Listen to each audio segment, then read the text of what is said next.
যে কার্যকলাপ শুরু হয়েছে, আমার মনে হচ্ছে মেয়েদের বিয়ের বয়স করে দেওয়া উচিত 32+। কেন 32+ বয়স হলে তবে সে চাকরি পাবে, বিয়ে করবে, সংসার করবে, তা নাহলে কেউ শান্তিতে নাই। আমাদের প্রধানমন্ত্রী তো কারো শান্তির হিসাবটা বুঝতে পারছে না, কেউ শান্তিতে নাই। ছেলেরা চাকরি পাচ্ছে না, তাদের বিয়ে হচ্ছে না, আর মেয়েরা যদি স্বাবলম্বী না হয় তারা হচ্ছে ঘরে নির্যাতিত। তো আপনি কি বলবেন? আমাদের অন্তত মানসিক শান্তি দেন, যে তোমাদের সুযোগ আছে তোমরা করো।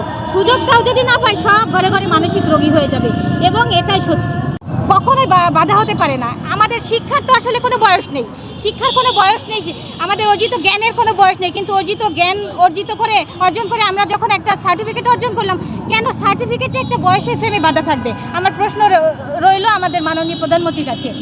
আমি চাই না যে আমাদের দেশটা একটা বয়স দিয়ে কোনো কিছু, মানে কারো দক্ষতা, মেধা কিংবা কারো যোগ্যতাকে বেঁধে দেওয়া হোক। আমাদের যে অন্তর্বর্তীকালীন সরকার ছিল ডক্টর মোহাম্মদ ইউনূস, তিনি কিন্তু বয়সের ভারে নুয়ে পড়লেও কাজের ভারে কখনো নুয়ে পড়েনি। সেম কথা আমরা বলবো, আমরা কিন্তু তরুণ, আমাদের বয়স এখনো 35 হয়নি, ছুঁই। আমরা আরও যদি আমাদের 20 বছরও সুযোগ দেওয়া হয়, আমরা 20 বছর সমানে কাজ করে যেতে পারবো, এ কথা আমরা বলতে পারি।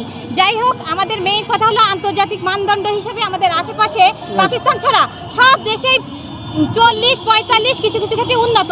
আমরা এখানে এত ব্যাক ডেটে পড়ে আসি, মানে 30 থেকে 32 করলো ঠিকই, কিন্তু ওই 32টা আমরা আসলে চোখে দেখিনি, জাস্ট প্রহসন ছিল ওটা আমাদের জন্য, ঠিক আছে?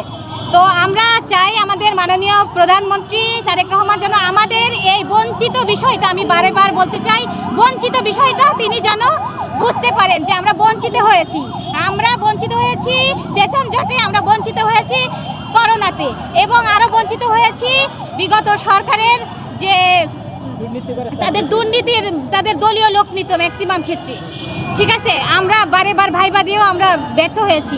আমরা চাকরি পাওয়ার যোগ্য ছিলাম, কিন্তু আমরা চাকরি পাইনি।